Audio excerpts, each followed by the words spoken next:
पूनम जी, आपका मौनिक शक्ति न्यूज में हार्दिक स्वागत है। धन्यवाद भाई, बहुत बहुत आपका। किसान आंदोलन, हाँ जी मोदी जी का कर लो, दिखना आ रहे वे। स्वागत तो मोदी जी का कर लो, दिखना आ रहे हैं। हाँ जी जी। हाँ, ये किसान आंदोलन को 6 महीने से ज़्यादा का समय बीत चुका है और किसानों द्वारा किसान परेड निकाली गई, ट्रैक्टर परेड निकाली गई और रेल रोकी गई और इसके अलावा कल काला दिवस मनाया गया। उसके बावजूद भी सरकार पर कोई असर दिखाई नहीं दे रहा। देखो, बीमारी बहुत जल्दी बढ़ जाए, उसका इलाज जो धीरे धीरे होगा। ठीक, अब 7 साल की बीमारी है भैया, तो इलाज भी तो धीरे धीरे होगा ना। अब दवाई जो टेस्ट करी जा रही, कौन सी आराम करेगी, कौन सी नहीं करेगी। ठीक, और क्या कहते हैं, मेरे जैसे लोगों ने घर बैठे बैठे, ठीक, बॉर्डर पे बैठे बैठे जितने किसानों ने, वो बंगाल गए भी नहीं।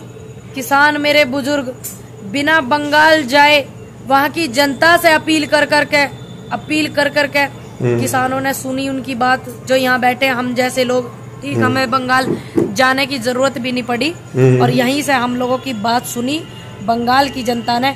तो अब जैसे बंगाल में दवाई दी गई है, अब जो आगे उत्तर प्रदेश में दिया जाएगा। देखिए, 2 डोज बहुत जरूरी, 2 डोज, ओनली 2 डोज। एक 2022 में देनी है सरकार को और एक 2024 में देनी है। तो ध्यान रखें सभी, ये 2 डोज दो और महामारी भगाओ। जो महामारी है ना देश में, बेरोजगारी की बीमारी और महिलाओं के सम्मान की न बीमारी, किसान के सम्मान की न बीमारी, ये बीमारी है ना, किसानों का सम्मान नहीं करते। और ये जो सारी बीमारी है ना, जितनी भी महामारी होगी है, बीमारी बन के महामारी होगी इकट्ठी, ठीक, और कोरोना की बीमारी, महामारी, ये सब खत्म हो जाएंगी। 2022 में एक डोज देनी है और एक देनी है 2024 में देश की जनता को और किसानों को। अच्छा, राकेश टिकैत कह रहे हैं ये किसान आंदोलन और भी ज्यादा लंबा समय तक चलने वाला है, तो ये कितना समय तक चलने वाला है, आपको तो है कुछ जानकारी आपको? देखिए, मुझे नहीं पता कितने समय तक चलने वाला, लेकिन आज़ादी की लड़ाई में आंदोलन हुआ, बहुत समय तक चला। पगड़ी संभाल जट्टा हुआ, बहुत समय तक चला। बहुत से आंदोलन बहुत समय में चले हैं। लेकिन मैं तो ये चाहती हूँ कि किसानों की, मैं नहीं चाहती कि आंदोलन लंबा चले। किसी को मेरी बात बुरी लगे चाहे भला लगे, क्योंकि बहुत से किसान हैं अपने घर से वहाँ दूर हैं, बहुत से लोग हैं, बहुत दिक्कतें हैं। मैं नहीं चाहती आंदोलन लंबा चले। मैं तो ये चाहती हूँ कि जल्दी से जल्दी सरकार बात मान ले और आंदोलन जल्दी समाप्त हो जाए, किसान सम्मान से अपने घर चले जाए। मैं बात खत्म। अगर सरकार नहीं मानती तो फिर क्या होगा? ये फिर तो आंदोलन चलेगा ही भैया, फिर तो मजबूरी होगी ना। मजबूरी का नाम शुक्रिया,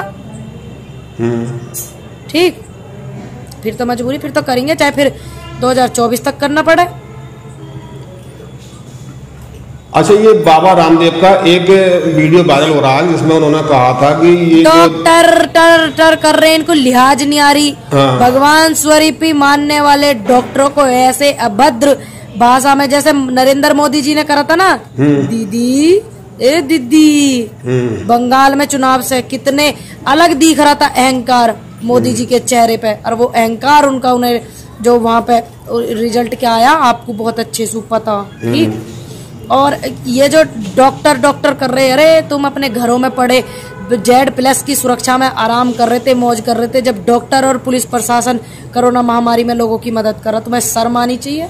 और इन पे जो यू मुकदमा करा ना, मानहानि का जो केस करा 1000 करोड़ का, बिल्कुल सही करा। मैं उनकी डॉक्टरों की बात से बिल्कुल सहमत हूँ, क्योंकि आप किसी के डॉक्टर, भगवान स्वरूपी माने जाने वाले डॉक्टर के सम्मान को, मानहानि को ठेस पहुंचाओ, उन्हें क्षति पहुंचाओ, तो आपके साथ बिल्कुल निश्चित ऐसा होना चाहिए। लेकिन उन्होंने एक बात कही कि किस में दम है जो मुझे जेल में भेजेगा। अब देखते हैं दम किस में है कि जेल में कौन भेजेगा, क्योंकि भैया किसी के बाप में ताकत नहीं है। बाप में ताकत, हाँ, बाप में ताकत उन्होंने बोला। अरे भैया, बाप में, अब आप समझते हो सरकार उनकी है, जिनसे उन्होंने Z+ सिक्योरिटी ले रखी है, तो आप समझ सकते हो किसी को Z+ सिक्योरिटी देने का मतलब, इसका मतलब सरकार उनकी है भैया, ज्यादा तकड़ी, उनकी यारी दोस्ती इतनी गहरी, तो किसी के बाप में कहाँ दम होगा।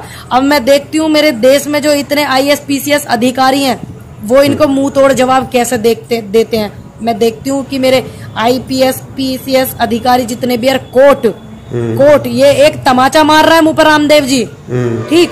मुझे जी कहते हुए शर्म आ रही है ऐसे व्यक्ति को, ठीक, जो ये मुंह पर तमाचा मार रहे हैं कोर्ट के भी। क्या कोर्ट नहीं है सजा देने के लिए? क्या कोर्ट नहीं है? कोर्ट है ही नहीं कोई चीज। मैं इनका विरोध करती हूँ इस बात का, इन्हें शर्म आनी चाहिए। और सभी से अनुरोध है, डॉक्टर ने जो मुकदमा किया है, सभी उनका सहयोग करें।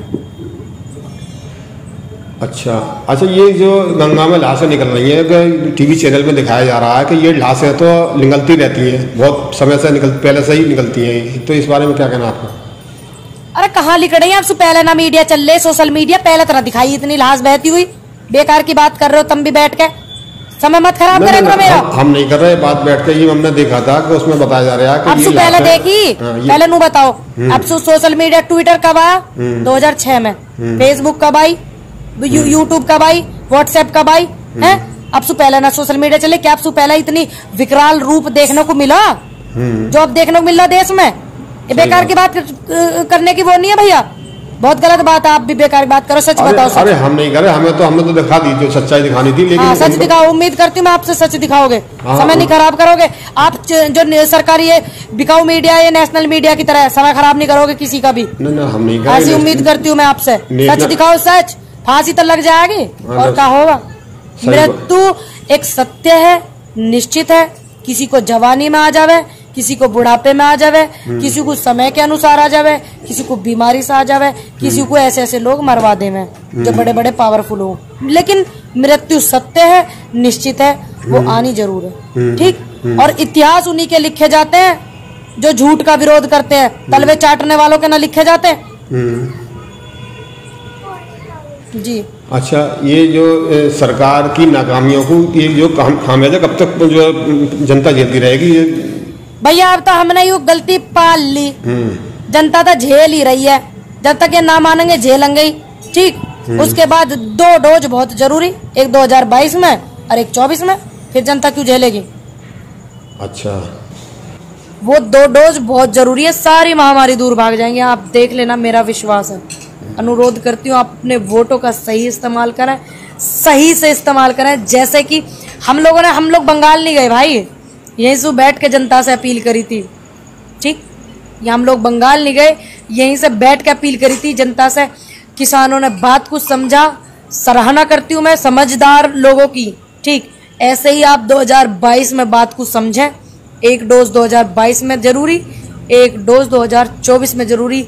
अगर आप इस देश में, भारत में, आप अपनी आवाज को उठा सकते हैं सच के लिए, तो आपसे बड़ा कोई सम्मानित नहीं।